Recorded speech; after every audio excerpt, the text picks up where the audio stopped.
Hello everyone, good morning, good afternoon and good evening. This is CA Anjali Bhakkad and हम लोग देख रहे हैं हमारे जीएसटी का chapter wise revision.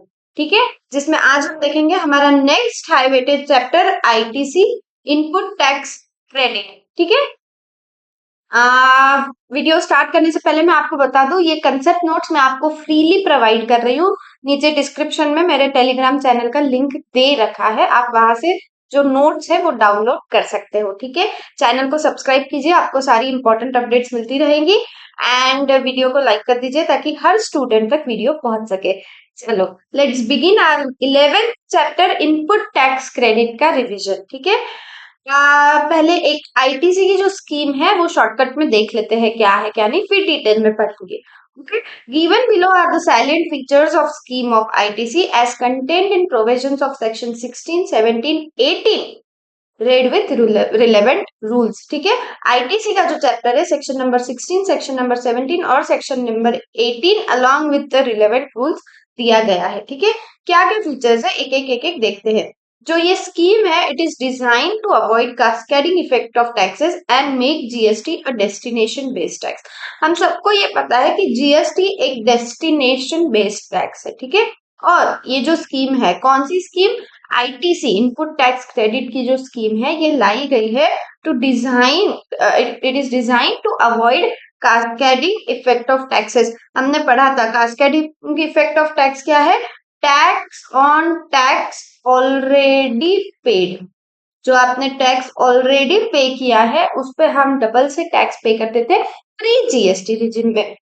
That is cascading effect of taxes. ये हटाने के लिए इनपुट टैक्स क्रेडिट आईटीसी की जो स्कीम है वो हमारे गवर्नमेंट ने लाई है। ठीक है, broadly ITC is available on all input services and capital goods used for purpose of business by a taxable person.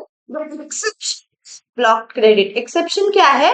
Block credit है where ITC is not available even when this goods और services are used for purpose of business.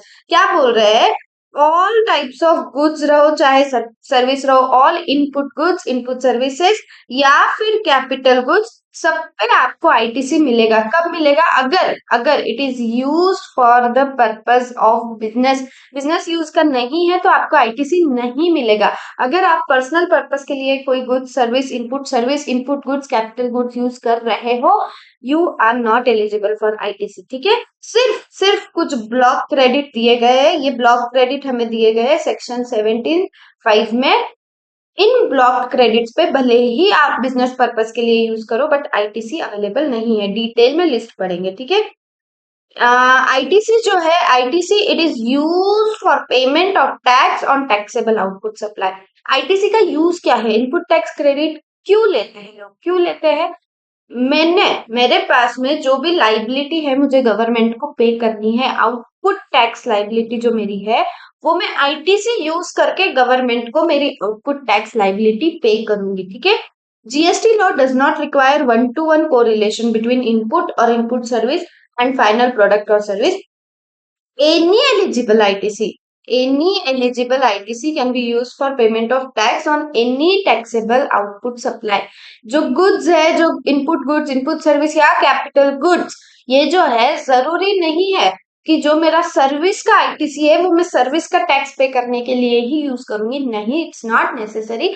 आप कोई भी ITC, कोई भी tax पे करने के लिए यूज कर सकते हो। ठीक है, IGST is another core aspect of GST. It is transitory tax to enable transfer of ITC when goods और service move from one state to another. This is unique feature of Indian GST. अगर एक state से दूसरे state में inter state supply होता है तो वहां आईजीएसटी लगता है। ठीक है, तो आईजीएसटी जो है एक अनदर कोर एस्पेक्ट है जीएसटी का एंड ये जो है इंडियन लॉ का एक यूनिक फीचर है। ठीक है, आप देखो ये सारे पॉइंट्स आपको समझने हैं। ठीक है, लर्न करना, बहुत ज्यादा स्ट्रेस लेके याद करना नहीं, बस आपको समझना है कि आईटीसी की स्कीम क्या है। Okay, since ITC can be availed and utilised for payment of taxable output supply as a natural corollary, ITC can not be availed in respect of exempt output supply on which tax is not payable. अगर कोई exempt supply है, कोई exempt supply है जिसपे tax आप पे ही नहीं करना है, वो सप्लाई ही एग्जम्प्ट है, टैक्स ही नहीं पे करना है, तो आप कैसे आईटीसी यूज कर पाओगे? नहीं कर पाओगे। ठीक है। Exception to above principle is zero rated supply. Exception क्या है इस प्रिंसिपल का? कौन से प्रिंसिपल का? कौन से प्रिंसिपल का? इस प्रिंसिपल का। जहां एग्जाम सप्लाई अगर आप कर रहे हो तो आप आईटीसी यूज नहीं कर सकते हो, लेकिन अगर आप जीरो रेटेड सप्लाई कर रहे हो, जीरो रेटेड सप्लाई कौन सा होता है? एक तो एसईजेड में जो सप्लाई किया जाता है और एक्सपोर्ट, ये दो चीजें हमें पता है जीरो रेटेड सप्लाई में इंक्लूड होती है। ठीक है। जब आप जीरो रेटेड सप्लाई कर रहे हो तो आप आईटीसी क्लेम कर सकते हो। ये एक्सेप्शन है इस प्रिंसिपल का। ठीक है। अब if a taxable person is making both both taxable and exempt supply, suppose मैं कुछ टैक्सेबल सप्लाई भी कर रही हूँ और कुछ एग्जाम सप्लाई भी कर रही हूँ, तो क्या मैं पूरे पूरे सप्लाई पे आईटीसी क्लेम कर सकती हूँ क्या? नहीं। He is entitled to avail full credit of ITC in respect of input service, capital goods exclusively for taxable supply, and no credit at all can be availed for input service, capital goods exclusively for exempt supply। जो मैं exempt supply के लिए, exempt supply का जो input service या capital goods है, मैं इस पे आईटीसी क्लेम नहीं कर सकती हूँ, not allowed. Only taxable supply पे मैं आईटीसी जो है वो क्लेम कर सकती हूँ। अंडरस्टूड? ठीक है। If common input service capital goods are used for taxable as well as exam supply, only proportionate ITC attributable to taxable supply is available. Suppose यहाँ पे जो है, यहाँ पे मैं जो सप्लाई कर रही हूँ टैक्सेबल और एग्जाम, वो मैं डिफरेंशिएट कर पा रही हूँ। अलग अलग इनपुट सर्विस, अलग अलग कैपिटल गुड्स यूज किए जा रहे हैं मेरे टैक्सेबल और एग्जाम सप्लाई में। लेकिन अगर कॉमन मतलब सेम कोई गुड है, सेम कोई सर्विस है, सेम कोई कैपिटल गुड्स है, मैं यूज कर रही हूँ फॉर बोथ टैक्सेबल और एग्जाम सप्लाई, अगर कॉमन है तो मुझे प्रपोर्शनेट आईटीसी डिटरमाइन करना पड़ेगा। अंडरस्टूड? ठीक है। ये हो गई एक स्कीम आईटीसी की, क्या है, क्या क्या पॉइंट्स है, ये सारे दिए गए। ठीक है। आप इसे एज ए इंट्रोडक्शन एक समझ सकते हो, कुछ रिलेवेंट डेफिनेशंस दी गई है, आप पढ़ सकते हो। हम आते हैं नेक्स्ट इंपॉर्टेंट पॉइंट पे, eligibility and conditions for taking input tax credit. अगर आपको आईटीसी क्लेम करना है तो आपकी जो एलिजिबिलिटी है वो क्या है, आप कब क्लेम कर सकते हो आईटीसी, क्या कंडीशंस आपको सेटिस्फाई करनी पड़ेगी, कौन सी कंडीशन सेटिस्फाई करोगे तो ही आईटीसी आप क्लेम कर सकते हो। एक एक पढ़ते हैं। ठीक है। This is your section number 16। हमने देखा आईटीसी चैप्टर सेक्शन 16, 17, 18 तीन सेक्शन है। ठीक है। We will start with section number 16, subsection 1। Every registered person shall subject to such conditions and such restrictions as may be prescribed and in the manner specified in section 49 be entitled to take credit of input tax charged on any supply of goods or service or both to him used or intended to be used in the course or furtherance of business, and the said amount shall be credited to electronic credit ledger of such person। क्या बोल रहे हैं ये लोग? बोल रहे हैं ITC कौन ले सकता है? सबसे पहले तो जो पर्सन है वो रजिस्टर्ड रहना चाहिए। एक रजिस्टर्ड पर्सन है, वो सारे उसके input goods, input service, capital goods का आईटीसी क्लेम कर सकता है अगर अगर ये जो गुड्स है या ये जो सर्विस है या ये जो कैपिटल गुड्स है ये यूज करने वाला है for the purpose of business, for the purpose of business. अगर बिजनेस पर्पज में यूज कर रहा है और इंटेंडेड टू बी यूज, जरूरी नहीं है मैंने यूज किया तो ही, अगर मैं यूज करने वाली हूँ बिजनेस के लिए ही, तो भी मैं उसका आईटीसी ले सकती हूँ। ठीक है। गुड्स रहो, सर्विस रहो, कैपिटल गुड्स रहो, बिजनेस पर्पस के लिए यूज रहना चाहिए तो ही मैं आईटीसी ले सकती हूँ। और ये जो मेरा आईटीसी है, ये कहाँ दिखेगा? ये कहाँ दिखेगा? ई क्रेडिट, इलेक्ट्रॉनिक क्रेडिट लेजर में मेरा आईटीसी दिखेगा। आप ई क्रेडिट लेजर से ही आउटपुट टैक्स लाइबिलिटी पे कर सकते हो। आउटपुट टैक्स लाइबिलिटी पे करने के लिए आप आईटीसी यूज करोगे तो आईटीसी कहाँ दिखेगा? ई क्रेडिट लेजर में।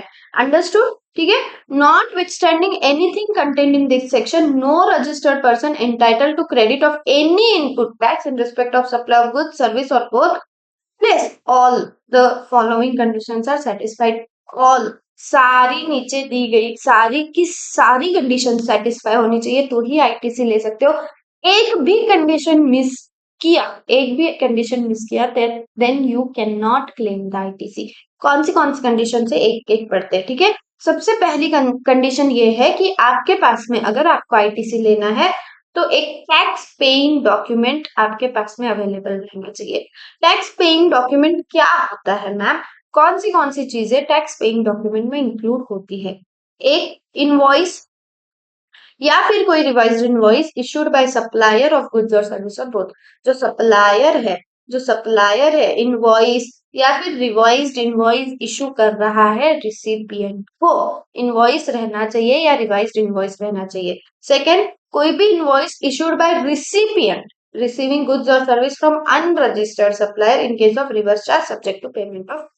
क्या बोल रहे हैं? कोई कोई अगर सप्लायर है वो अनरजिस्टर्ड पर्सन है, इसने कोई रजिस्टर्ड पर्सन को सप्लाई किया, सप्लाई ऑफ गुड्स रहो चाहे सप्लाई ऑफ सर्विस रहो, तो ये बंदा तो अनरजिस्टर्ड है, तो यहाँ पे जो रजिस्टर्ड पर्सन है वो इनवॉइस इशू करेगा। तो क्या टैक्स पेइंग डॉक्यूमेंट में ये जो रजिस्टर्ड पर्सन है जो अनरजिस्टर्ड सप्लायर को इनवॉइस इशू कर रहा है under the case of RCM, तो क्या क्या क्या ये इनवॉइस टैक्स पेइंग डॉक्यूमेंट में इंक्लूड होगा? हाँ, होगा। ठीक है। अगर कोई डेबिट नोट है इशूड बाय द सप्लायर या फिर कोई बिल ऑफ एंट्री है और similar document prescribed under custom act या फिर कोई डॉक्यूमेंट है issued by input service distributor, अगर कोई आईएसडी है जो डॉक्यूमेंट इशू कर रहा है, कोई बिल ऑफ एंट्री, कोई डेबिट नोट, इनवॉइस या revised invoice issued by supplier या फिर invoice issued by recipient to unregistered supplier, ये सारे जो है आपके टैक्स पेइंग डॉक्यूमेंट में आते हैं। इनमें से कोई भी अगर आपके पास में है it will be considered as a tax paying document और आपकी जो पहली कंडीशन है वो सेटिस्फाई हो जाएगी। नेक्स्ट है ये जो डॉक्यूमेंट्स है, कौन से डॉक्यूमेंट्स? जो ये 1 2 3 4 5, this the document on the basis of which ITC is being taken should contain at least the following details। ऊपर देखा कि सारी की सारी कंडीशन सेटिस्फाई होनी चाहिए। सारी की सारी कंडीशंस में से जो पहली कंडीशन है कि आपके पास टैक्स पेइंग डॉक्यूमेंट रहना चाहिए, उस डॉक्यूमेंट में ये एटलीस्ट इतनी 5 चीजें तो अवेलेबल रहनी ही चाहिए। ये क्या क्या? अमाउंट ऑफ टैक्स चार्ज, क्या अमाउंट है टैक्स का जो आप चार्ज कर रहे हो वो आपके डॉक्यूमेंट टैक्स पेइंग डॉक्यूमेंट में लिखा रहना चाहिए। सेकंड, डिस्क्रिप्शन गुड्स का या सर्विस का लिखा रहना चाहिए। Total value of supply of goods और सर्विस लिखी रहनी चाहिए। जीएसटीएन दोनों का, सप्लायर का भी और रिसिपिएंट का भी लिखा रहना चाहिए। और place of supply in case of inter state supply, important point, intra state with in state अगर सप्लाई हो रहा है तो place of supply is not mandatory. Inter state supply के केस में प्लेस ऑफ सप्लाई मैंडेटरी है। ठीक है। एटलीस्ट ये 5 पॉइंट्स आपके टैक्स पेइंग डॉक्यूमेंट जो भी रहेगा ए बी सी डी, ये 1 2 3 4 5 टैक्स पेइंग डॉक्यूमेंट में लिखा रहना चाहिए, एटलीस्ट इतनी चीजें। ठीक है। द डिटेल्स जो है, डिटेल्स ऑफ इनवॉइस और debit note referred in clause A has to be furnished by supplier in statement of outward supply. क्या बोल रहे हैं? पहली कंडीशन क्या थी? पहली कंडीशन थी आपके पास टैक्स पेइंग डॉक्यूमेंट रहना चाहिए। दूसरी कंडीशन ये है कि GSTR1 details of outward supply, GSTR1 file किया रहना चाहिए। अगर ये फाइल नहीं है तो फिर आप आईटीसी क्लेम नहीं कर सकते। नेक्स्ट है he has received the goods और सर्विस और बोथ। ही हैज रिसीव्ड, ही कौन? रजिस्टर्ड पर्सन, सप्लाई रिसिपिएंट, उसने गुड्स या सर्विस रिसीव करी रहनी चाहिए। अगर उसने गुड्स या फिर सर्विस जो भी है रिसीव की ही नहीं है then ITC is not allowed. ये हो गई आपकी थर्ड कंडीशन। इसका एक्सप्लेनेशन है किसका? रिसीट ऑफ गुड्स और सर्विस का। क्या एक्सप्लेनेशन है? For the purpose of this clause it shall be deemed that registered person has received goods और एज द केस में बी सर्विस। ये मान लेंगे कि इसने गुड्स या सर्विस रिसीव की है। कब मान लेंगे? Where the goods are delivered by supplier to recipient और any other person on the direction of such registered person, whether acting as an agent or otherwise, before or during movement of goods, either by way of transfer of documents to title to goods or otherwise। अगर अगर supplier ने goods दे दिए हैं, goods तो delivery कर दी है, चाहे recipient को किया हो, रजिस्टर्ड पर्सन जो चाहे रिसिपिएंट को किया हो, या फिर कोई भी अदर पर्सन, ये इसका एजेंट रह भी सकता है, नहीं भी रह सकता है, लेकिन रजिस्टर्ड पर्सन के कहने पे सप्लायर ने गुड्स की डिलीवरी की है या सर्विस प्रोवाइड की है, एक तो रजिस्टर्ड पर्सन को या फिर कोई भी और other person, weather he is his agent और नॉट, डजंट मैटर। तो ये मान लिए जाएंगे कि यहाँ पे जो रिसिपिएंट है उसको गुड्स या सर्विस जो भी है वो रिसीव हो गई है। ठीक है। Second, where the services are provided by supplier to any person on direction of and on count of such registered person. Registered person ने सप्लायर को बोला कि भाई ये जो थर्ड पर्सन है तू इस थर्ड पर्सन को सप्लाई ऑफ सर्विस प्रोवाइडर कर। किसने बोला? रजिस्टर्ड पर्सन ने बोला। तो यहाँ पे मान ली जाएगी कि जो रिसिपिएंट है, जो रजिस्टर्ड पर्सन है, उसको सर्विस दे दी गई है। ये लो, दिस विल बी डीम्ड। ठीक है, ये हो गई आपकी थर्ड कंडीशन। फोर्थ कंडीशन क्या है जो आपको सेटिस्फाई करनी पड़ेगी तो ही आप आईटीसी क्लेम कर सकते हो? The details of input tax credit in respect of said supply communicated to such registered person under section 38 has not been restricted। क्या है section 38? क्या है section 38 stipulates that the details of outward supplies furnished by registered supplier in GSTR 1 or 1A or IFF and an auto-generated statement containing details of ITC is made available to recipient of such supplies every month। This auto generated statement is GSTR two B. ये क्या बोल रहे हैं? ऊपर हमने condition देखी थी कि जीएसटीआर 1 फाइल रहना चाहिए। ये फोर्थ कंडीशन क्या है? फोर्थ कंडीशन क्या है? जो आईटीसी की आपकी डिटेल्स है, डिटेल्स ऑफ आईटीसी, जब आप जीएसटीआर 1 फाइल करोगे, 1 या 1A या आईएफएफ, जब आप जीएसटीआर 1 फाइल करोगे, इसके बाद एक स्टेटमेंट जनरेट होता है। इसको बोलते हैं ऑटो जनरेटेड स्टेटमेंट। और ये स्टेटमेंट क्या होता है? GSTR 2B।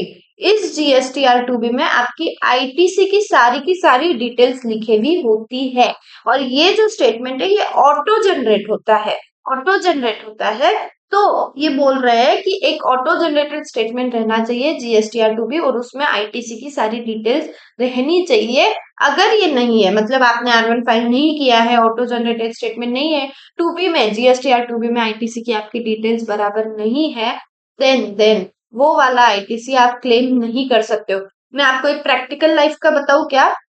प्रैक्टिकल लाइफ में जो जीएसटीआर 2B में आपका आईटीसी दिख रहा है ना, उतना ही आईटीसी आप ले सकते हो। उसके अलावा कोई आईटीसी आप क्लेम ही नहीं कर सकते हो। You can not. आपको नोटिस आ जाएगी अगर जीएसटीआर 2B से ज्यादा आईटीसी आपने क्लेम किया तो आपको जो है नोटिस आ जाएगी। जितना आईटीसी आपके जीएसटीआर 2B में दिख रहा है उतना ही आईटीसी आप ले सकते हो। उससे ज्यादा, उसके अलावा कोई भी आईटीसी आप नहीं ले सकते हो। This is your fourth condition. Fifth condition क्या बोल रही है? Subject to provisions of section 41। Section 41 क्या है? Availment of self assessed ITC. ITC GST law में भले ही आईटीसी हो, भले ही आपका टैक्स पेमेंट हो, लाइबिलिटी हो, सब कुछ आपको सेल्फ असेस करनी होती है। ठीक है। Registered person can avail credit of eligible ITC as self assessed. Such amount shall be credited to his electronic credit ledger। ठीक है। Subject to provisions of section 41, the tax charged in respect of supply has been actually paid to the government either in cash or through utilization of ITC admissible in respect of said supply। क्या है condition? क्या है कि government को tax पे किया रहना चाहिए। अगर गवर्नमेंट को टैक्स पेमेंट नहीं किया है, you can not claim ITC. Sixth condition क्या है? He has furnish return under section 39, मतलब उसने जीएसटीआर 3B फाइल किया रहना चाहिए। एक एक कंडीशन आपको फिर से रिवाइज करवाती हूँ। जीएसटीआर 1 फाइल किया रहना चाहिए, जीएसटीआर 3B फाइल किया रहना चाहिए, उसके पास में टैक्स पेइंग डॉक्यूमेंट रहना चाहिए, उसके बाद उसने गवर्नमेंट को टैक्स पे किया रहना चाहिए। जीएसटीआर 2B में आईटीसी की डिटेल्स दिखनी चाहिए। और एक कंडीशन थी कि he has received the goods और सर्विस, और बोथ उसने गुड्स या सर्विस रिसीव की रहनी चाहिए। ये कंडीशंस जो है ये सेटिस्फाई करनी पड़ेगी। 6 कंडीशंस तो ही आप आईटीसी क्लेम कर सकते हो। सारी कंडीशन सेटिस्फाई होनी चाहिए। अंडरस्टूड? ठीक है। अब हम देखेंगे गुड्स रिसीव्ड इन लॉट्स और इंस्टॉलमेंट। ये क्या हुआ? गुड्स रिसीव्ड इन लॉट्स और इंस्टॉलमेंट। अगर कोई इंस्टॉलमेंट में आपको गुड्स मिल रहे हैं या कोई लॉट्स में आपको गुड्स मिल रहे हैं, तो जब भी आपको लास्ट लॉट मिलेगा उन गुड्स का, जब भी लास्ट लॉट या लास्ट इंस्टॉलमेंट मिलेगी उन गुड्स की, तो वो लास्ट इंस्टॉलमेंट के टाइम पे आप आईटीसी क्लेम कर सकते हो, उसके पहले नहीं। लास्ट इंस्टॉलमेंट लास्ट लॉट के टाइम पे ही आईटीसी क्लेम किया जाता है। एक इंपॉर्टेंट है, payment to be done in 180 days. क्या है ये? जो भी रजिस्टर्ड पर्सन है मस्ट पे द सप्लायर। जो भी रजिस्टर्ड पर्सन, जो भी रिसिपिएंट है, उसने सप्लायर को पे किया रहना चाहिए वैल्यू ऑफ गुड्स और सर्विस और both along with tax within 180 days from date of issue of invoice. Suppose आज क्या डेट है? आज क्या तारीख है? 20 मई। 20 मई 2026 को सप्लायर ने इनवॉइस इशू कर दिया था। तो आज से from today with in 180 days, with in 180 days जो रिसिपिएंट है उसने इसको अमाउंट जो है पेमेंट की रहनी चाहिए। कौन से अमाउंट की? टैक्स भी और जो वैल्यू है सप्लाई की, दोनों अमाउंट रिसिपिएंट ने with in 180 days of issue of invoice from supplier payment करना पड़ेगा। This is condition. However, where a registered person who has availed the ITC on any inward supply failed to pay the supply thereof, whether wholly or partly, the tax payable thereon within 180 days shall pay the or reverse the amount equal to ITC availed in respect of such supply proportionate to the amount not paid to the supplier along with interest payable thereon while furnishing the written in form GSTREB immediately following the period of 180 days from date of issue of invoice। क्या बोल रहा है ये? आपको समझा कि invoice issue करने के बाद 180 डेज में रिसिपिएंट ने सप्लायर को अमाउंट पे कर देना चाहिए। बोथ वैल्यू जो है, value of supply of goods या फिर सप्लाई ऑफ सर्विस जो भी है, along with tax payment with in 180 days हो जाना चाहिए। ठीक है। अब ये जो रिसिपिएंट है इसने आईटीसी तो क्लेम कर लिया है, आईटीसी तो क्लेम कर लिया है और 180 डेज में पेमेंट इसने किया नहीं, 180 डेज में इसने पेमेंट किया नहीं, तो अब अगर 180 डेज में रिसिपिएंट ने पेमेंट नहीं किया हो तो रिसिपिएंट को आईटीसी जो है वो रिवर्स करना पड़ेगा। आईटीसी जो है रिवर्स करना पड़ेगा अगले टैक्स पीरियड में, अगले टैक्स पीरियड में आईटीसी रिवर्स करना पड़ेगा और साथ में उसको इंटरेस्ट भी पे करना पड़ेगा। जो भी इंटरेस्ट लगेगा वो उसको साथ में पे करना पड़ेगा। ये बोल रहा है। ठीक है। इसके कुछ एक्सेप्शन है। अरे बाप रे, इसके कुछ एक्सेप्शन है। किसके? ये 180 डेज वाली जो कंडीशन है इसके कुछ एक्सेप्शन है। कब ये 180 डेज वाली कंडीशन एप्लीकेबल नहीं है? First, supplies on which tax is payable under reverse charge. LCM के केस में 180 डेज वाली कंडीशन एप्लीकेबल नहीं है। Second, deemed supplies without consideration schedule number 1। Schedule number 1 क्या है? आप विदाउट कंसिडरेशन भी अगर कर रहे हो तो भी आपकी जो सप्लाई है वो हम डीम्ड सप्लाई मान लेंगे। This is schedule 1। ठीक है। थर्ड है additions made to value of supply on account of supplies liability in relation to such supply being incurred by recipient as per section 15(2)(b)। क्या बोल रहे हैं? अगर अगर सप्लायर ने वैल्यू ऑफ सप्लाई में कुछ एडिशंस की रहेगी, बाद में वैल्यू में कुछ एडिशंस बाद में की रहेगी, तो उस पे भी ये 180 डेज वाली कंडीशन एप्लीकेबल नहीं है। ठीक है। 3 कंडीशंस है जहां 180 डेज एप्लीकेबल नहीं है। आरसीएम, शेड्यूल 1 और बाद में अगर कुछ एडिशंस किया है वैल्यू में सप्लायर ने तो। ठीक है। सबसेक्शन 3 क्या बोलता है? Where the registered person has claimed depreciation on tax component of cost of capital goods and plant and machinery under the provisions of income tax act, input tax credit on tax said tax component shall not be allowed। अगर जो हमने क्या देखा, input service capital goods तीनों पे ITC allowed है। ठीक है। तो अगर कोई कैपिटल गुड्स है उस पे आपने डेप्रिसिएशन कहाँ लोगे आप? इनकम टैक्स एक्ट में आपने अगर डेप्रिसिएशन ले लिया हो तो इसका आईटीसी आप नहीं ले सकते। फिर जिस कैपिटल गुड्स का डेप्रिसिएशन आपने क्लेम कर लिया है इनकम टैक्स एक्ट में, तो आप यहाँ आईटीसी अवेल नहीं कर सकते उन गुड्स का। ठीक है, नेक्स्ट इंपॉर्टेंट क्या इंपॉर्टेंट, आपको अगर आईटीसी अवेल करना है तो क्या आप, मैं अभी चल रहा है 2026, क्या मैं 2015 का कोई मेरा पेंडिंग आईटीसी है, क्या मैं अभी क्लेम कर सकती हूँ क्या? नहीं नहीं नहीं, टाइम लिमिट है आईटीसी क्लेम करने की। आप कभी का भी आईटीसी कभी भी क्लेम नहीं कर सकते हो। क्या टाइम लिमिट है? ITC pertaining to a particular financial year can be availed by first 30 November of next financial year or filing of annual return whichever is earlier, क्या बोल रहे हैं, क्या बोल रहे हैं, मैं देखो मैं आपको बताती हूँ। अभी क्या चल रहा है, फाइनेंशियल ईयर 26-27, अभी फाइनेंशियल ईयर 2026-2027 चल रहा है। अब ये पूरे फाइनेंशियल ईयर का मैं आईटीसी कब तक ले सकती हूँ, कब तक ले सकती हूँ? एक तो मैं ले सकती हूँ 30th November of next financial year, मतलब 30th नवंबर ऑफ 2027, 30 नवंबर 2027 तक मैं लूंगी। या तो फिर फाइलिंग ऑफ एनुअल रिटर्न की ड्यू डेट वैसे तो 31 दिसंबर होती है। ये क्या है, ड्यू डेट, एनुअल रिटर्न की ड्यू डेट वैसे तो 31 दिसंबर होती है। तो 31 दिसंबर 2027, इनमें से जो भी अर्लियर है, इनमें से जो भी डेट अर्लियर है वहां तक ही आप आईटीसी क्लेम कर सकते हो। मैम ऐसे तो हर बार अर्लियर डेट 30 नवंबर ही रहेगी। नहीं, आपकी जो ड्यू डेट है वो 31 दिसंबर है। हो सकता है मैंने 31 अगस्त 27 को ही मेरा एनुअल रिटर्न फाइल कर दिया, पॉसिबल है, मैंने जल्दी कर दिया, मेरा काम जल्दी निपट गया, मैंने जल्दी एनुअल रिटर्न फाइल कर दिया। तो इस केस में आपकी जो डेट है वो कौन सी मान ली जाएगी?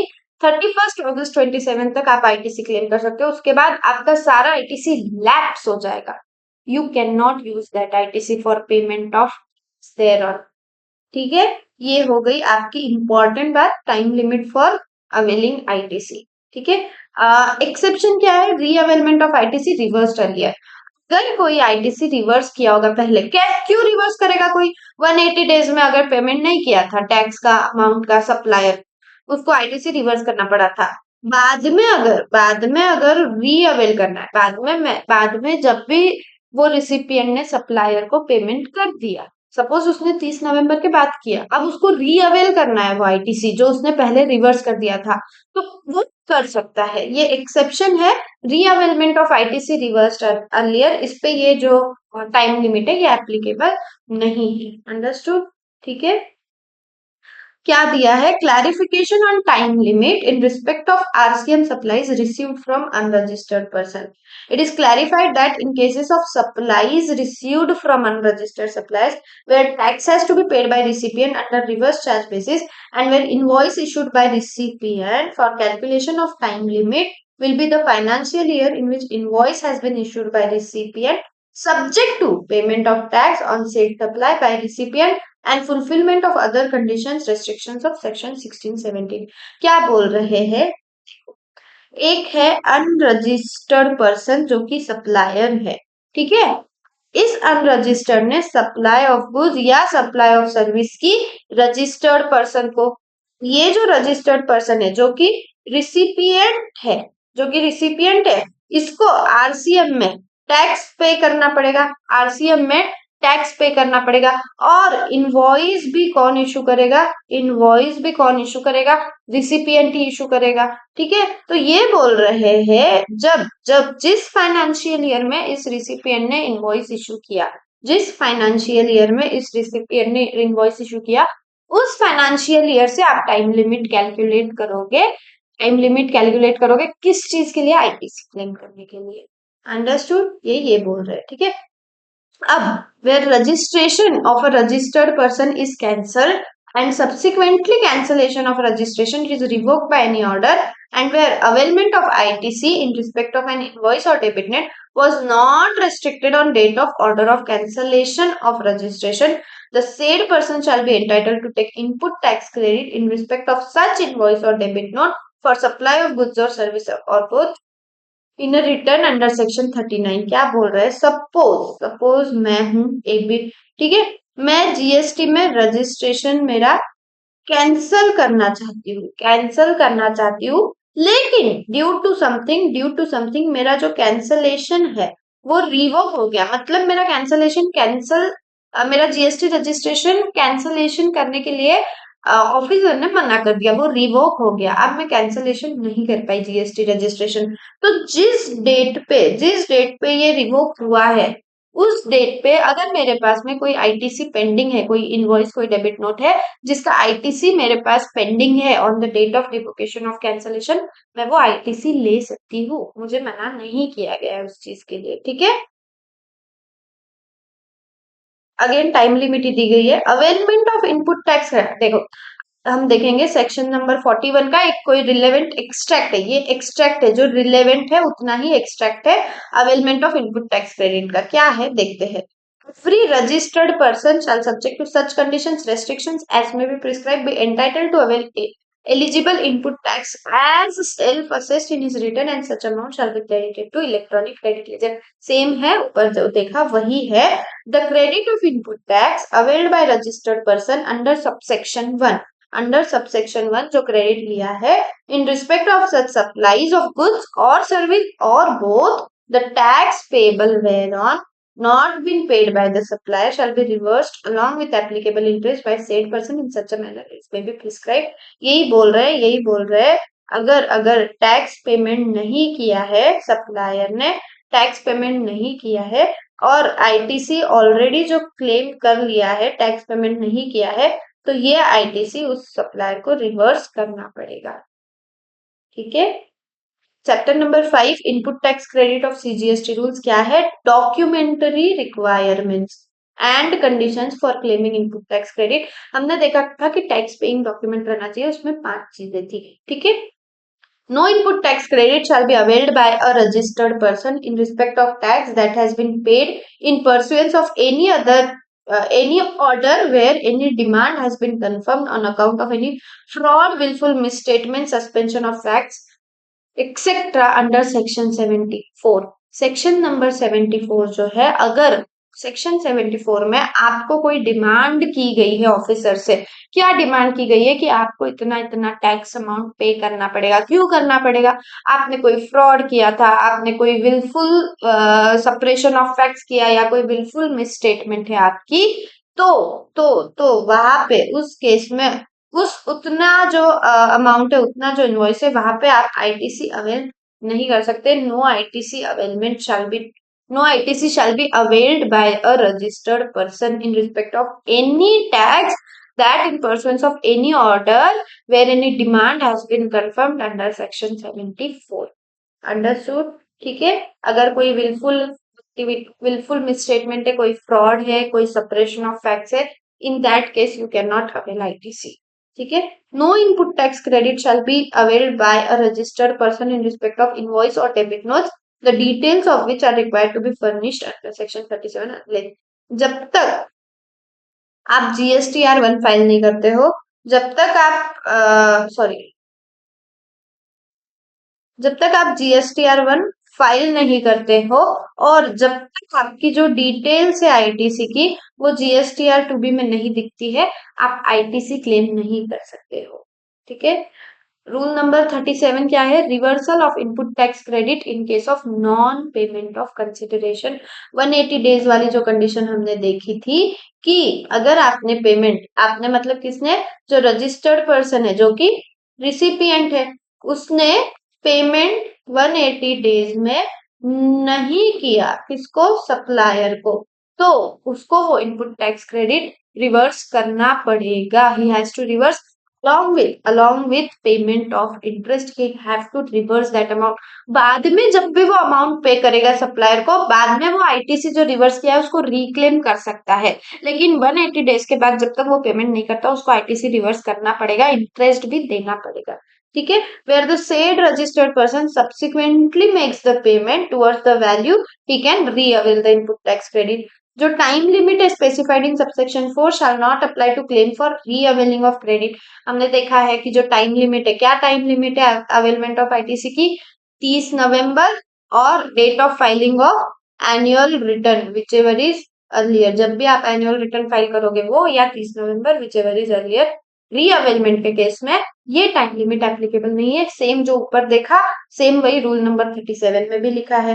रूल नंबर 37 ए क्या बोलता है? Reversal of input tax credit in case of non payment of tax by supplier, non payment of tax by supplier and reavailment thereof. Not supplier जो है, जो सप्लायर है, उसने जीएसटी रिटर्न फाइल नहीं किया। कौन सा जीएसटी रिटर्न? उसने जीएसटी रिटर्न फाइल नहीं किया, मतलब उसने टैक्स पेमेंट गवर्नमेंट को नहीं किया, गवर्नमेंट को उसने टैक्स पे नहीं किया, सप्लायर ने गवर्नमेंट को टैक्स पेमेंट नहीं किया है। तो जो भी आईटीसी अवेल किया गया था बाय द सप्लायर, जो भी आईटीसी अवेल किया गया था बाय द सप्लायर, उसको वो आईटीसी रिवर्स करना पड़ेगा। Where input tax credit has been availed by a registered person in respect of form in the written in form GSTR3B for tax period in respect of invoice debit note, the details have which have been furnished by supplier in statement of outward supplies, जो कि है आपका GSTR 1, 1A और या फिर IFF जो भी है। इसका आप ITC, the outward supply had not been furnished by such supplier till 30th day of September following the end of financial year in which input tax credit in respect of such tax invoice or debit note has been availed, the said amount of input tax credit shall be reversed by the supplier जो कि registered person है, while furnishing a return in form GSTR3B on or before 30th day of November following the end of financial year, provided that where said amount of credit is not reversed by the supplier जो कि registered person है in GSTR3B for 30th November following the end of such financial year, such amount shall be payable by the registered person along with interest thereon। अगर reversal नहीं किया गया तो interest पे करना पड़ेगा। Provided further where the supplier subsequently furnishes the return in GSTR3B, he can re-avail the amount so reversed। देखो,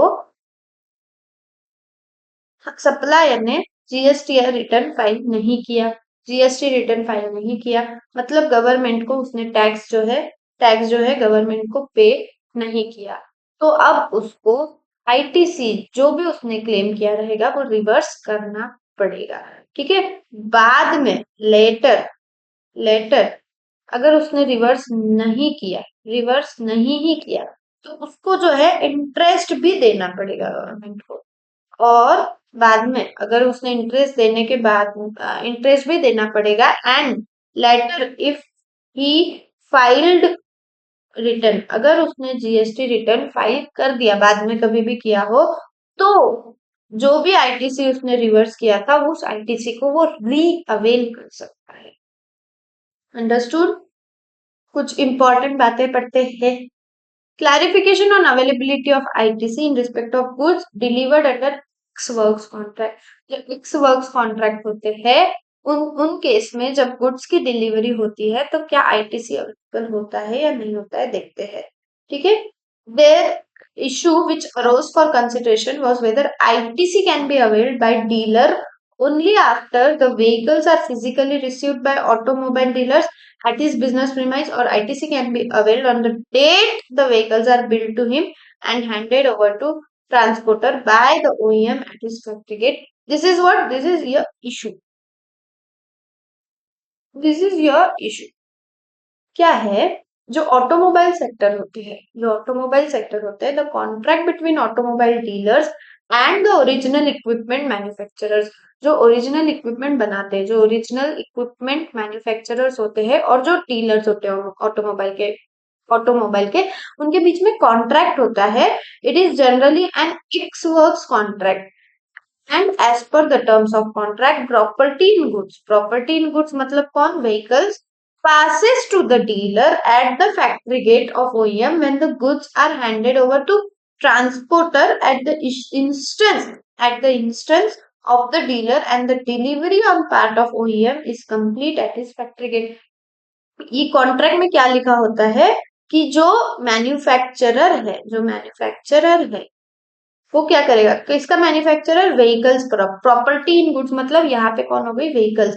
जब इसने फैक्ट्री गेट पे गुड्स पहुंचा दिए, फैक्ट्री गेट पे गुड्स पहुंचा दिए, तो ये डिलीवरी हो गई है ऐसे मान लिया जाएगा। उसका काम था फैक्ट्री गेट तक पहुंचाना, उसने पहुंचा दिया। This means delivery of goods is done. This means delivery of goods is done. The transport may be arranged by OEM on behalf of dealer, and where insurance is arranged, it may be also done on behalf of dealer. Any claim of case of loss can be lost by dealer. कुछ नहीं, insurance की बातें की गई है। Issue क्या है, फिर से पढ़ते हैं। Issue which arose for consideration was whether ITC can be availed by the dealer only after vehicles are physically received by automobile dealers at his business premise, or it can be availed on date vehicles billed to him and handed over at his factory gate. जब factory gate पे जो goods है, जो vehicles है, जो पहुंच गई, तो क्या यहाँ पे आईटीसी क्लेम किया जाएगा, या फिर जो डीलर को, जो डीलर है उसके बिजनेस प्रीमाइस पे एक्चुअली वो गुड्स जब रिसीव हो गए, एक्चुअली जो गुड्स रिसीव हो गए, तब आईटीसी क्लेम किया जाएगा। कब करेंगे, जब फैक्ट्री, ओईएम फैक्ट्री पे पहुंच गए तब लेना है, या डीलर के पास जब पहुंचे तब आईटीसी लेना है। It has been clarified that in such a scenario property in the said goods, property in the said goods मतलब vehicles, can be considered to have been passed on to dealer by OEM upon handing over said goods by transporter at his factory gate, meaning thereby that the goods can be considered to have been delivered to registered person, the dealer जो कि registered रहना चाहिए, through the transporter by supplier जो कि OEM है at his factory gate, and supply can be considered to have circulated at the factory gate of OEM even though goods are physically not received by registered person at the transit period. ये क्या बोल रहे हैं, जब factory gate जो है OEM का, जब यहाँ पे जो गुड्स है रिसीव हो गए, इसका मतलब ये है, ये मान लेंगे कि क्या मान लेंगे, जो डीलर है, डीलर ही रिसिपिएंट है, डीलर के पास में ये गुड्स पहुंच गए हैं, ये मान लिया जाएगा। ठीक है, accordingly it is clarified that explanation the registered person जो कि डीलर है can be considered to have received the goods, मान लेंगे कि इसने गुड्स रिसीव किया है। कब रिसीव किया मान लेंगे, जब ओईएम के फैक्ट्री गेट पे गुड्स पहुंचे, व्हीकल्स पहुंचे, तभी मान लेंगे कि डीलर को गुड्स रिसीव हो गए हैं। ठीक है, further if at any time after receiving the goods such goods are lost, stolen, destroyed, written off or disposed by way of gift of free samples, registered person would not be entitled to ITC in respect of such goods. जहां मान लिया वहां ITC तो claim कर सकते हैं, dealer वहां ITC claim कर सकता है जब फैक्ट्री गेट पे पहुंच गए तभी। लेकिन फैक्ट्री गेट से डीलर तक पहुंचने तक अगर कोई गुड्स है जो खो गए, चोरी हो गए, डिस्ट्रॉय हो गए, रिटर्न ऑफ कर दिए या फिर डिस्पोज कर दिए bye way of free samples, क्या उस पे आईटीसी लिया जा सकता है? नहीं, उस पे आप आईटीसी नहीं ले सकते। ठीक है, शॉर्ट में फिर से बता रही हूँ, जो मैन्युफैक्चरर है व्हीकल के, उनका काम होता है ओईएम फैक्ट्री गेट तक गुड्स को, व्हीकल्स को पहुंचाना। उसके बाद फैक्ट्री से जो डीलर है, जो कि एक्चुअल रजिस्टर्ड पर्सन है, रिसिपिएंट है, वो डीलर के पास में वो जो गुड्स है वो पहुंचेंगे। जो डीलर है, जो रजिस्टर्ड पर्सन है, जब गुड्स फैक्ट्री गेट पे पहुंचे तभी आईटीसी क्लेम कर सकता है। This is short, understood? ठीक है, apportionment of credit and block credit section number अपन अब देख रहे हैं 17, वेरी इंपॉर्टेंट सेक्शन। और इसका सबसे इंपॉर्टेंट क्या है, सेक्शन 17 सबसेक्शन 5 जो कि आपका ब्लॉक क्रेडिट है, लंबी सी जो लिस्ट दी गई है। ठीक है, सेक्शन नंबर 17 का सबसेक्शन 1, 2 और 3 क्या बोलता है, अगर कोई गुड्स है या कोई सर्विस है, कोई गुड्स है या कोई सर्विस है, it is used partly for business purpose and partly for non business purpose. अपन ने क्या देखा था, आईटीसी कब ले सकते हो, गुड सर्विस बिजनेस पर्पस के लिए यूज होनी चाहिए तो ही आप आईटीसी ले सकते हो। तो अगर पार्टली बिजनेस पर्पस है और पार्टली नॉन बिजनेस पर्पस है तो ITC is available only as attributable to business purpose. जितना बिजनेस पर्पस के लिए गुड्स और सर्विस आपने यूज किया है उतना ही आईटीसी लोगे, उसके अलावा नहीं लोगे। ठीक है, अगर use partly for taxable including zero rated supplies and partly for exam supplies, हमने देखा था अगर कोई एग्जाम सप्लाई कर रहा है कोई एग्जाम सप्लाई कर रहा है तो उसको उधर टैक्स ही पे नहीं करना है, जब तक आप टैक्स नहीं पे करोगे तब तक आप आईटीसी नहीं ले सकते हो। तो एग्जाम सप्लाई के केस में आईटीसी ले ही नहीं सकते हो, only in case of taxable supplies, और इन टैक्सेबल सप्लाईज में जीरो रेटेड सप्लाई को इंक्लूड किया गया है। तो जितना जितना जो आईटीसी है किसका, टैक्सेबल सप्लाई का और जीरो रेटेड सप्लाई का, उतना ही आईटीसी जो है ले सकते हो। जो एग्जाम सप्लाई का है उसका आईटीसी आप क्लेम नहीं कर सकते हो। ठीक है, this says your subsection 1, 2 and 3। Subsection 5 क्या है, इंपॉर्टेंट, वेरी इंपॉर्टेंट। 17(5) इसको प्रैक्टिकल लैंग्वेज में बोलते हैं, काफी क्लाइंट्स बोलते हैं सेक्शन 17। Subsection 5 block credit.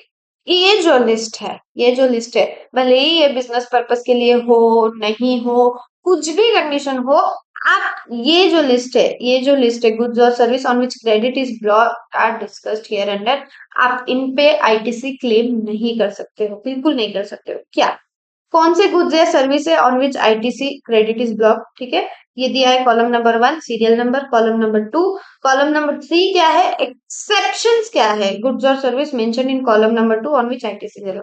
अब ये जो लिस्ट दी गई है कॉलम नंबर 2 में, ये जो लिस्ट दी गई है, इसके कुछ एक्सेप्शंस है जिसपे आप आईटीसी ले सकते हो। ये जो कॉलम नंबर 2 की लिस्ट है, यहाँ पे आप आईटीसी क्लेम नहीं कर सकते हो।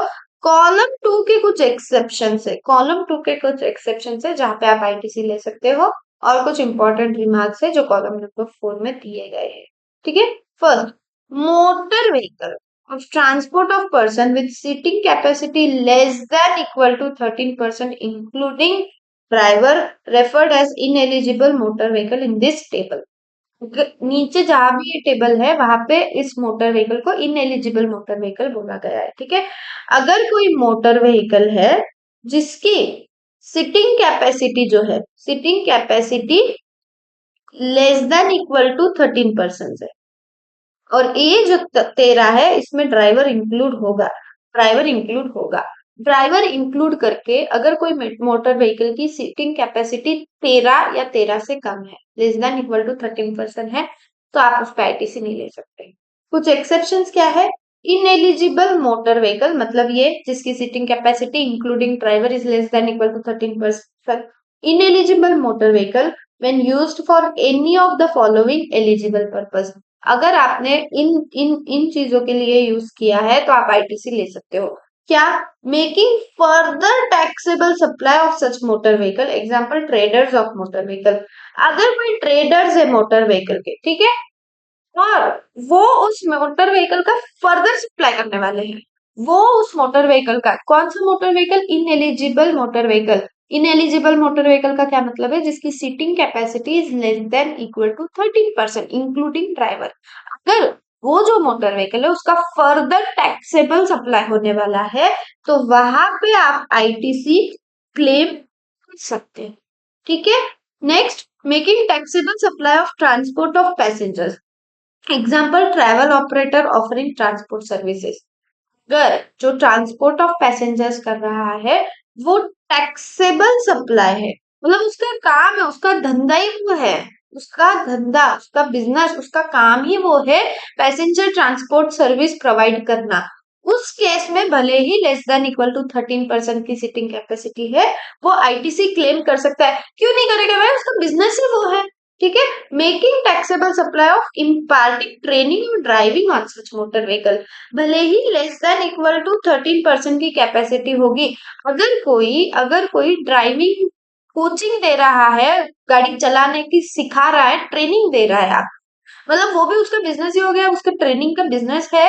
भले ही आपकी जो मोटर व्हीकल है, गाड़ी है, 13% से कम की कैपेसिटी होगी, still ITC can be availed here. This is very important, exam में इसको बहुत पूछे जाते हैं। अगर कोई मोटर व्हीकल है जिसकी सीटिंग कैपेसिटी इंक्लूडिंग ड्राइवर 13% या उससे कम है तो आप उसका आईटीसी क्लेम नहीं कर सकते हो। सकते हो उस मोटर व्हीकल का फर्दर टैक्सेबल सप्लाई होने वाला है, या फिर वो मोटर व्हीकल जो यूज है वो पैसेंजर ट्रांसपोर्ट सर्विस उसका बिजनेस है तो वो ले सकता है आईटीसी, या फिर कोई ट्रेनिंग दी जा रही है, ड्राइविंग ट्रेनिंग दी जा रही है आपको, जो मोटर व्हीकल ड्राइविंग स्कूल्स होती है वो उनका बिजनेस है, वहां पे वो लोग आईटीसी क्लेम कर सकते हैं। ठीक है, Clarification on availability of ITC in respect of demo vehicles, which are motor vehicles for transport of passengers not more than 13% including driver in terms of clause A. क्या बोल रहे हैं, जो डेमो व्हीकल्स होते हैं, जो डेमो व्हीकल्स होते हैं उन पे आईटीसी क्लेम कर सकते हैं, क्या करते हैं? As demo vehicles are used by authorized dealers to provide trial run and to demonstrate the features of vehicle to potential buyers. कोई कार खरीदने जाते हो तो आप एक डेमो राइड लेते हो ना, कि भाई मेरे को कार चला के देखने दे, ठीक है? तो ये जो डेमो व्हीकल्स होते हैं ये ऑथोराइज्ड डीलर्स होते हैं, ऑथोराइज उनको अथॉरिटी दी गई है, वो ऑथोराइज्ड डीलर्स होते हैं टू प्रोवाइड ट्रायल रन, एक ट्रायल रन देने के लिए, and demonstrate the features of vehicle to potential buyers, जो कार खरीदने आया है उसके लिए. It helps the potential buyer to make a decision purchase the particular kind of motor vehicle. तभी आप डिसीजन लेते हो. Therefore, as demo vehicles promote sale of similar type of motor vehicle, they are considered to be used by dealer for making further supply of such motor vehicle. Accordingly, ITC is not.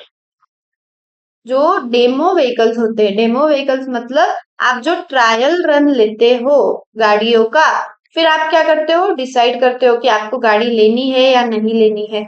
इस तो हो गया, जो इसको वो authority दी गई है, जो डीलर है, जो ऑथोराइज्ड होता है, वो क्या कर रहा है, वो आपको डेमो व्हीकल ट्रायल रन क्यों दे रहा है? ताकि वो जो है उस गाड़ियों का फर्दर सप्लाई कर सके, तो ही दे रहा है ना आपको. तो इसका मतलब ये है कि जब फर्दर सप्लाई के लिए वो यूज हो रहा है, तो वहां पे जो है आईटीसी ब्लॉक नहीं है. डेमो व्हीकल का भी आईटीसी आप क्लेम कर सकते हो. क्या इंपॉर्टेंट रिमार्क्स है?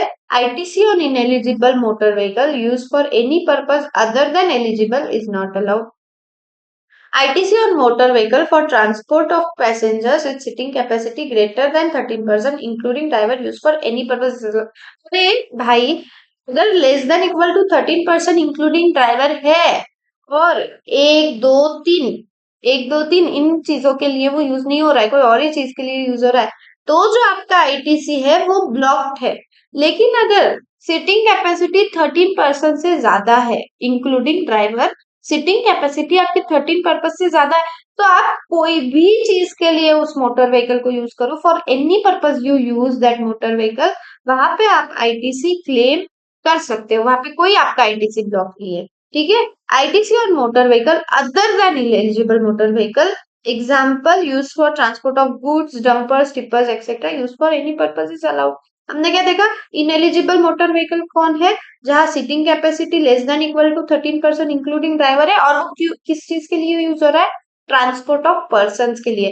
अगर आप कोई ट्रांसपोर्ट ऑफ गुड्स कर रहे हो, कोई डंपर्स है, कोई टिपर्स है, ठीक है, तो भले ही उसकी सीटिंग कैपेसिटी कुछ भी हो, वो कोई भी पर्पस के लिए यूज किया जा रहा हो, वहां पे आईटीसी अलाउड है only in case of transport of person, जहां seating capacity less than equal to 13 including driver है, और वो कोई फर्दर टैक्सेबल सप्लाई नहीं कर रहा है, या कोई ट्रैवल ऑपरेटर नहीं है वो, या फिर वो कोई ट्रेनिंग नहीं दे रहा है उस ड्राइविंग की, तो आप आईटीसी नहीं ले सकते हो. Understood? Very important. Next, vessels and aircraft. जो वेसल्स होते हैं और जो एयरक्राफ्ट होते हैं, वहां पे उनके केस में ITC is not allowed.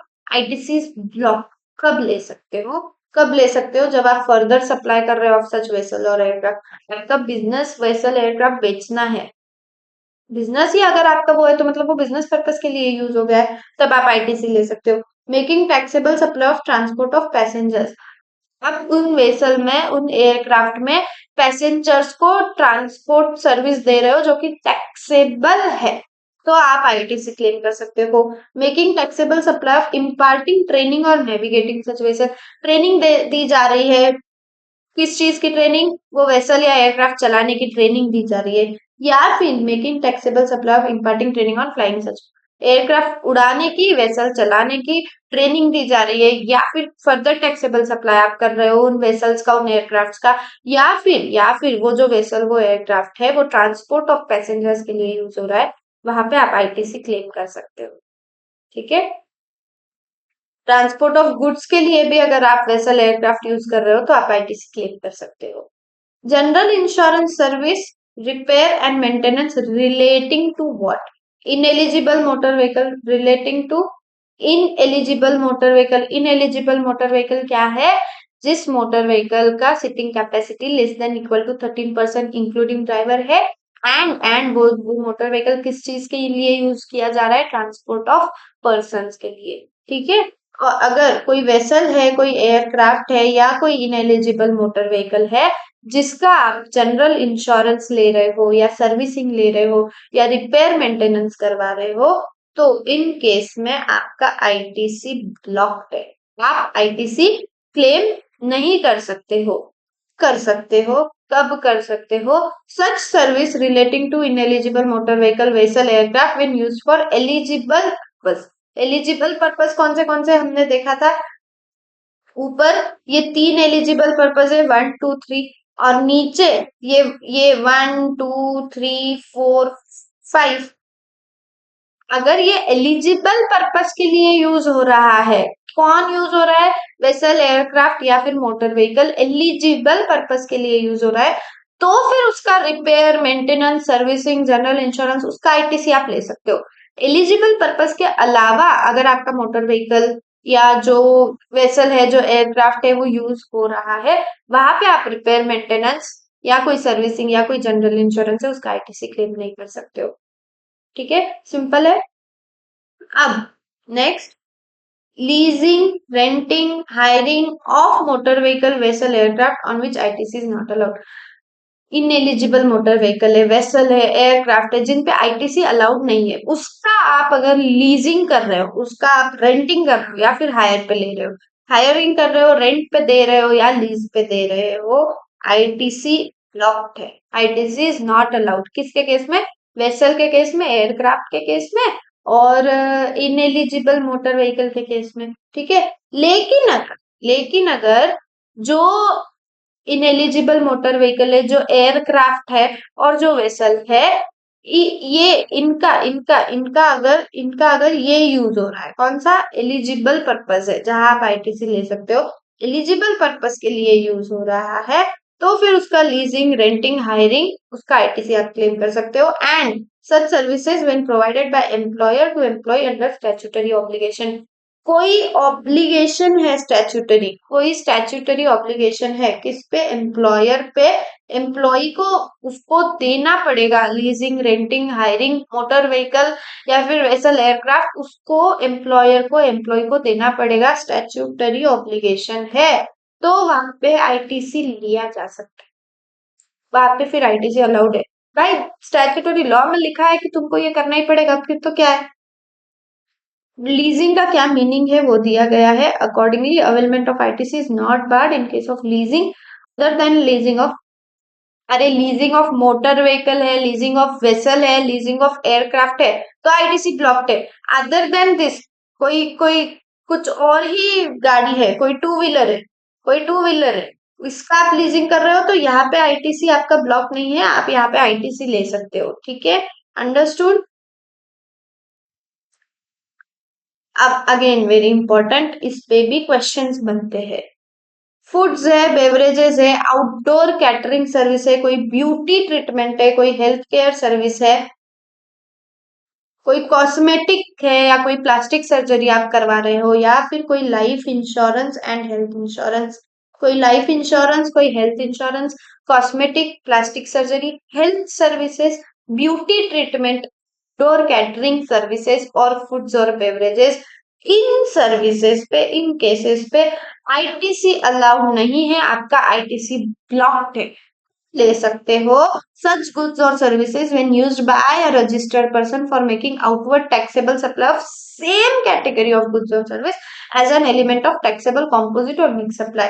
Same अगर किसी का बिजनेस ही है फूड्स और बेवरेजेस प्रोवाइड करने का, किसी का बिजनेस आउटडोर कैटरिंग है, किसी का बिजनेस ब्यूटी ट्रीटमेंट है, किसी का बिजनेस हेल्थ केयर सर्विस है, किसी का बिजनेस है कॉस्मेटिक प्लास्टिक सर्जरी, किसी का बिजनेस है लाइफ इंश्योरेंस, हेल्थ इंश्योरेंस देने का, अगर अगर अगर इनका किसका, ये जो लिस्ट है इसका फर्दर टैक्सेबल सप्लाई, इनका फर्दर टैक्सेबल सप्लाई अगर होने वाला है, तो वहां पे जो है आईटीसी आपका अलाउड है, वहां पे आईटीसी ब्लॉक नहीं है। और such goods or service when provided by employer to employee under a statutory obligation. employer पे कोई statutory obligation है कि एम्प्लॉय को ये सर्विस देनी पड़ेगी, उसको फूड बेवरेजेस की, कैटरिंग की, ये सर्विस एम्प्लॉयर पे स्टैट्यूटरी ऑब्लिगेशन है कि एम्प्लॉय को देना पड़ेगा, तो फिर वहां पे जो है आईटीसी अलाउड है, वहां पे आईटीसी ब्लॉक नहीं है। ठीक है, अगर आप कोई मेंबरशिप ले रहे हो, किसकी मेंबरशिप, कोई क्लब की, कोई हेल्थ की, कोई फिटनेस सेंटर की, कोई क्लब, फिटनेस सेंटर, हेल्थ, इसकी मेंबरशिप पे आईटीसी ब्लॉक्ड है। ठीक है, लेकिन अगर एम्प्लॉय एम्प्लॉयर को दे रहा है अंडर अ स्टैट्यूटरी, देखो अगर स्टैट्यूटरी ऑब्लिगेशन नहीं है और ऐसे ही दिया जा रहा है तो फिर आईटीसी नहीं ले सकते। ठीक है, स्टैट्यूटरी ऑब्लिगेशन रहना चाहिए, और अगर कोई मेंबरशिप दे रहा है एम्प्लॉय एम्प्लॉयर को क्लब की, हेल्थ की, फिटनेस सेंटर की अंडर अ स्टैट्यूटरी ऑब्लिगेशन, तो फिर वहां पे आप आईटीसी क्लेम कर सकते हो, वहां पे आईटीसी अलाउड है। ठीक है, अगर कोई ट्रैवल बेनिफिट्स है extended to employees on vacation such as leave और होम ट्रैवल कंसेशन, कोई ट्रैवल बेनिफिट्स एम्प्लॉय को दिए जा रहे हैं, travel benefits extended to employ on a vacation such as leave और होम ट्रैवल कंसेशन, यहाँ पे ITC not allowed, you can not claim ITC here. ठीक है, सच सर्विसेज कब ले सकते हो, when provided by employer to employ under statutory obligation, तो आप आईटीसी ले सकते हो।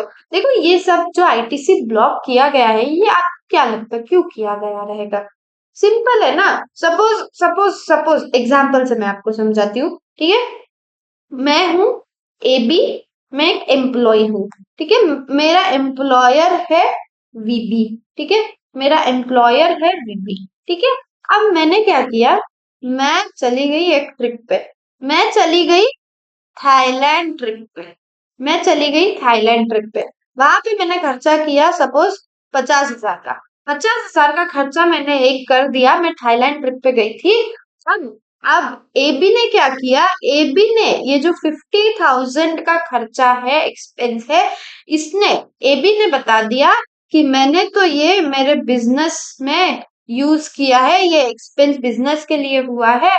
क्या बिजनेस के लिए, मैंने मेरे एम्प्लॉयर को मेंबरशिप दी है, मैंने मेरे एम्प्लॉयर को मेंबरशिप दी है, कोई क्लब की, कोई फिटनेस सेंटर की, या फिर मैंने बता दिया कि मैंने मेरे एम्प्लॉयर को कोई फूड्स या बेवरेजेस है वो प्रोवाइड किए, या मैंने बता दिया कि मैंने एम्प्लॉयर को कोई ट्रैवल बेनिफिट्स दिए हैं, ऐसा सब मैंने बता दिया। और मैं तो ये खर्चा हुआ क्यों, मैं गई थाईलैंड पे घूमने, मैंने 50,000 का खर्चा कर दिया, मैंने बता दिया कि ये जो खर्चा है ये मैंने, एबी ने वीबी को, एम्प्लॉयर को, सॉरी एम्प्लॉय को, मैं उल्टा बोल रही हूँ कब से, मैं कब से उल्टा बोल रही हूँ, रियली सॉरी। एबी जो है वो एम्प्लॉयर है और वीबी जो है वो एम्प्लॉय है, एम्प्लॉयर ने एम्प्लॉय को, मैं कब से उल्टा बोल रही हूँ, एम्प्लॉयर ने एम्प्लॉय को खर्चा किया है, ऐसे मैंने बता दिया। एबी ने वीबी को फिटनेस सेंटर में मेंबरशिप दी है 50,000 रुपए की, झूठा बता दिया और आईटीसी ले लिया। ठीक है, आईटीसी ले लिया। इस चीज को हटाने के लिए, इस चीज को हटाने के लिए, ये सारी जो लिस्ट है ऐसे फ्रॉड्स हटाने के लिए ही है कि भाई अगर मेरा स्टैट्यूटरी ऑब्लिगेशन है, कोई लॉ में लिखा है कि मुझे ये सर्विस देनी पड़ेगी एम्प्लॉय को, तो फिर बात अलग है। लेकिन अगर मैं ये खेल खेल रही हूँ, मैं ये खेल खेल रही हूँ, थाईलैंड में चली गई और बता दिया कि एम्प्लॉय को दिया है, तो फिर वहां पे आप आईटीसी नहीं ले सकते हो। सिर्फ स्टैट्यूटरी ऑब्लिगेशन है तो ही आप आईटीसी क्लेम कर सकते हो। ठीक है, next, works contract service for construction of immovable property, this is also important. ठीक है, अगर essentially works contract is a composite supply involving both goods and service. ठीक है, under the erstwhile law, definition of work contract include work in relation to both movable, immovable and movable property. However, under GST law, sorry, the ambit of works contract has been confined only to immovable property. ये लोग क्या बोल रहे हैं, ये लोग बोल रहे हैं वर्क्स कॉन्ट्रैक्ट जीएसटी लॉ में सिर्फ इमूवेबल प्रॉपर्टी पे आप जो काम कर रहे हो उसको ही वर्क्स कॉन्ट्रैक्ट बोला गया है जीएसटी लॉ में। मूवेबल प्रॉपर्टी इंक्लूड नहीं की गई है वर्क्स कॉन्ट्रैक्ट के डेफिनेशन में। अब इमूवेबल प्रॉपर्टी का क्या मीनिंग है वो देखेंगे। immovable property has not defined under GST law. Therefore, we will have to look for definition of immovable property in other laws. क्या definition है? क्या definition है? The term immovable property include land, benefits to rise out of land, and things attached to earth or permanently fastened to anything attached to earth. अगर immovable property में क्या क्या include होता है? लैंड, या फिर कोई बेनिफिट्स आप लैंड से ले रहे हो वो, या फिर कोई आपने अर्थ को थिंग्स अटैच किए, सपोज बिल्डिंग, बिल्डिंग अर्थ को अटैच होती है, हवा में बिल्डिंग नहीं बनती ना। जो कोई अगर स्ट्रक्चर है जो अर्थ को अटैच्ड है, लैंड को अटैच्ड है, वो सारी चीजें जो है आपकी इमूवेबल प्रॉपर्टी का पार्ट बनेगी। Understood? The term attach to earth का क्या मीनिंग है? अटैच टू अर्थ का क्या मीनिंग है? हमने क्या देखा? अटैच टू अर्थ जो चीज है वो इमूवेबल प्रॉपर्टी है। देखो देखो पूरा देखो, ये है जीएसटी लॉ में सिर्फ इमूवेबल प्रॉपर्टी को वर्क्स कॉन्ट्रैक्ट की डेफिनेशन में इंक्लूड किया गया है। अब इमूवेबल प्रॉपर्टी की डेफिनेशन में हमने देखा क्या क्या आता है। उसमें एक चीज थी attach to earth. Attach to earth का क्या मीनिंग है? Rooted in earth as the case of trees and shrubs, embedded in the earth as case of walls and buildings, attached to what so embedded for permanent beneficial enjoyment, that is which is attached. This is what means attached to earth. Earth में embedded है, it is rooted in earth मतलब trees और shrubs जो हो गए वो, embedded in earth मतलब buildings walls वो हो गई, या फिर इनसे इनसे attached कोई parts है तो वो भी attached to earth के definition में आ गया है।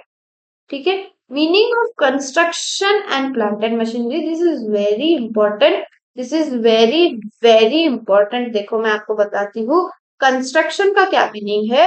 Reconstruction, renovation, addition, alteration, repair to extent of capitalisation to said immovable property. अगर सेड जो भी इमूवेबल प्रॉपर्टी है वो कैपिटलाइज अगर हो रही है तो उससे रिलेटेड रिकंस्ट्रक्शन, उससे रिलेटेड रिनोवेशन, एडिशन, ऑल्टरेशन या कोई भी रिपेयर है, that will be your part of construction. Plant and machinery का क्या मीनिंग है? Very important. Means apparatus, equipment and machinery fixed to earth by foundation or structural support, but excludes, क्या exclude करता है? excludes land, building or other civil structure, telecommunication towers and pipelines laid outside the factory premises। कोई भी structure है, कोई भी equipment है, कोई भी apparatus है, कोई भी मशीनरी है विच इज फिक्स्ड और अर्थ को जोड़ दिया गया है by foundation or structural support, which is fixed to per earth, that is only plant and machinery। But plant and machinery excludes, क्या लैंड प्लांट एंड मशीनरी है? नहीं। कोई बिल्डिंग प्लांट एंड मशीनरी है? नहीं। कोई और सिविल स्ट्रक्चर है, क्या वो प्लांट एंड मशीनरी है? नहीं। टेलीकम्युनिकेशन टावर्स को और पाइपलाइंस जो कि फैक्ट्री प्रीमाइसेस के बाहर होती है, टेलीकम्युनिकेशन टावर्स और पाइपलाइंस जो कि फैक्ट्री प्रीमाइसेस के बाहर होती है, इनको भी प्लांट एंड मशीनरी की डेफिनेशन से हटा दिया गया है। मतलब ये वर्क्स कॉन्ट्रैक्ट का पार्ट ही नहीं है आपका। इधर इंस्टीट्यूट क्वेश्चन आप पूछेगा, बोल देगा कोई टेलीकम्युनिकेशन टावर है, क्या आप आईटीसी ले पाओगे? नहीं, क्योंकि वो प्लांट एंड मशीनरी का पार्ट ही नहीं है। You can not avail ITC there. Under GST law, a composite supply of work contract is treated as supply of service in respect of this Schedule 2 to CGST Act. ITC of work contract for service for construction of an immovable property is blocked. आप ITC नहीं ले सकते हो except when it is an input service for further supply of works contract service। उस works contract service का further supply, input service आपने कोई ली है और फर्दर सप्लाई आप करने वाले हो, तब आप आईटीसी ले सकते हो। इमूवेबल प्रॉपर्टी अगर प्लांट एंड मशीनरी है तो आप आईटीसी ले सकते हो। प्लांट एंड मशीनरी की डेफिनेशन क्यों इंपॉर्टेंट है? क्योंकि प्लांट एंड मशीनरी, अगर इमूवेबल प्रॉपर्टी कोई प्लांट एंड मशीनरी है वहां आप आईटीसी ले सकते हो। इसीलिए ये डेफिनेशन इंपॉर्टेंट है, क्योंकि टेलीकम्युनिकेशन टावर्स, लैंड, बिल्डिंग, कोई सिविल स्ट्रक्चर, कोई पाइपलाइंस है laid outside the factory premises, ये जो चीजें हैं ये प्लांट एंड मशीनरी की डेफिनेशन से हटा दी गई है। मतलब अगर ये क्वेश्चन में आ गया तो फिर यहाँ पे तो आईटीसी इज नॉट अलाउड बाबू, not allowed, you can not take. ठीक है। अब self construction of immovable property अगर है तो क्या? Now we know ITC on works contract services availed by taxpayer other than works contractor for construction of immovable property other than plant and machinery. अभी हमको क्या पता है? अभी हमको पता है works contract service is blocked. Works contract service पे आप आईटीसी नहीं ले सकते हो। कब ले सकते हो? सिर्फ दो केसेस है। एक तो फर्दर सप्लाई होने वाला है उन इनपुट सर्विसेज का फर्दर सप्लाई होने वाला है, या फिर वर्क्स कॉन्ट्रैक्ट जो है वो प्लांट एंड मशीनरी का है, तो आप आईटीसी ले सकते हो, otherwise you can not. But what happens if a taxpayer procures goods and service and constructs an immovable property for being used in the course of furtherance of business without availing services of a works contract? Will ITC be allowed in such case? मैंने क्या किया? मैंने कोई works contract service नहीं ली, मैंने खुद से ही building खड़ी कर डाली, खुद से ही सेल्फ कंस्ट्रक्ट कर दिया, खुद से ही बिल्डिंग खड़ी कर डाली मैंने कोई वर्क्स कॉन्ट्रैक्ट सर्विस किसी से ली ही नहीं, तो क्या यहाँ पे मैं आईटीसी ले सकती हूँ? नो, नहीं ले सकती। ठीक है। Clarification on availability of ITC on ducts and manholes used in network of optical fiber cables in terms of section 16 section 17(5). क्या है? Important है, ठीक है। Ducts and manholes are basic component for optical fiber cable network used in providing telecommunication service। जो ducts होते हैं, जो manholes होते हैं, ये telecommunication services जो है उसमें यूजफुल होते हैं। डक्ट्स और मैनहोल्स यूज किए जाते हैं for providing telecommunication services. The OFC network is generally laid with the use of PVC ducts or sheets in which OFCs are housed and services connectivity manholes which serve as nodes of network। ये क्या use है? क्या use है किसमें? Telecommunication service में ducts का और manholes का क्या यूज है वो दिया गया है। Moreover, ducts and manholes used in network of optical fiber cables have not been specifically excluded from definition of plant and machinery। क्या है? क्या स्पेसिफिकली डक्ट्स को और मैनहोल्स को प्लांट एंड मशीनरी की डेफिनेशन से हटा गया गया है क्या? टेलीकम्युनिकेशन टावर्स हमने देखा था, टेलीकम्युनिकेशन टावर्स को हटाया गया है क्या? लेकिन क्या स्पेसिफाई किया गया है कि डक्ट्स और मैनहोल्स ये भी प्लांट एंड मशीनरी का पार्ट बनेंगे? नहीं। क्या ऐसा स्पेसिफाई किया है? नहीं किया गया है in the explanation, as they are neither in the nature of land building or civil structure nor telecommunication towers or pipelines। Accordingly, it is clarified availment of credit is not restricted in case of ducts or manholes। Important है, क्या आप ITC claim कर सकते हो ducts और manholes? ये आप बहुत क्वेश्चन घुमाएंगे कि टेलीकम्युनिकेशन सर्विसेज में इंक्लूड होते हैं डक्ट्स और मैनहोल्स, आप बोल दोगे आईटीसी नॉट अलाउड। नहीं, प्लांट एंड मशीनरी की डेफिनेशन में टेलीकम्युनिकेशन टावर्स और जो पाइपलाइंस है लेट डाउन किए गए हैं पाइपलाइंस फैक्ट्री प्रीमाइसेस के बाहर, और लैंड बिल्डिंग सिविल स्ट्रक्चर यही हटाए गए। स्पेसिफाई नहीं किया गया है कि डक्ट्स को मैनहोल्स को हटाया जाएगा, डक्ट्स को मैनहोल्स को हटाया जाएगा, ऐसा कुछ स्पेसिफाई नहीं किया है प्लांट एंड मशीनरी की डेफिनेशन में। तो डक्ट्स पे मैनहोल्स पे ITC allowed. Understood? Inward supplies charged to tax under composition levy section 10 composition levy। क्या इधर आईटीसी ले सकते हो? नहीं ले सकते हो। हमने कॉम्पोजिशन चैप्टर में ही, कॉम्पोजिशन स्कीम वाले चैप्टर में ही पढ़ लिया था। Can not collect any tax from the recipient. It is obvious that no ITC can be availed on such supplies. Inward supplies receive by non resident taxable person, NRTP जिसको हम बोलते हैं, received by such NRTP is not available as ITC। आप ITC अगर आप NRTP हो you cannot avail ITC। however देखो important, अगर कोई उसने टैक्स पे किया है गुड्स इंपोर्ट करके तो ITC is allowed। यार आप समझ सकते हो, इंपॉर्टेंट है।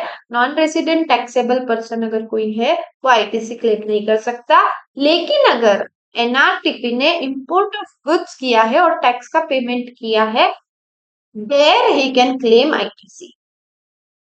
इनवर्ड सप्लाईज अगर कोई है यूज्ड और intended to be used for purpose of CSR, corporate social responsibility, ITC is not available. आप कोई अब देखो यहाँ पे ना कोई बोल सकता है मैडम सीएसआर करना तो ये बिजनेस पर्पस के लिए ही है। लोग बिजनेस में सीएसआर करते हैं, कॉर्पोरेट सोशल रिस्पॉन्सिबिलिटी होती है, तो क्या ये बिजनेस पर्पस के लिए? नहीं, नहीं, it is not for business purpose. इस पे आप आईटीसी नहीं ले सकते हो। नॉट अलाउड, सीएसआर के केस में ITC is not allowed. Invert supplies use for personal consumption. Personal consumption आप आईटीसी कब ले सकते हो? जब आप बिजनेस पर्पस के लिए यूज करने वाले हो। पर्सनल कंजम्पशन में अगर आप कुछ भी यूज कर रहे हो, वहां पे ITC is not allowed. Important again, free gifts अगर आपने कोई दिए हैं, फ्री सैंपल्स दिए हैं, गुड्स आपके खो गए हैं या चोरी हो गए हैं, goods that are dispose by way of gift, goods that are dispose by way of free samples, कोई लॉस्ट गुड्स है, कोई स्टोलन गुड्स है, कोई डिस्ट्रॉयड गुड्स है, goods that are return of ITC not allowed. आप ITC नहीं ले सकते हो। No ITC is allowed in such case. ITC in hands of supplier in respect of sale promotional scheme, sample free gift जो होते हैं, bye one get one होते हैं, सेकेंडरी डिस्काउंट्स होते हैं, इनके केस में आईटीसी मिलेगा नहीं मिलेगा पड़ते हैं। ठीक है, जो सैंपल्स है या जो फ्री गिफ्ट्स है, samples which are supplied free of cost without any consideration do not qualify as supply under GST. GST में अगर कंसिडरेशन नहीं है तो जो फ्री सैंपल्स फ्री गिफ्ट्स है वो आपका सप्लाई ही नहीं है। except where it falls under schedule 1। अगर शेड्यूल 1 में दिया गया है तो फिर नहीं, तो फिर वो विदाउट कंसिडरेशन है तो भी उस पे उसको सप्लाई माना जाएगा। लेकिन अगर कोई फ्री सैंपल्स कोई फ्री गिफ्ट्स आप दे रहे हो without consideration, it is not considered as supply under GST.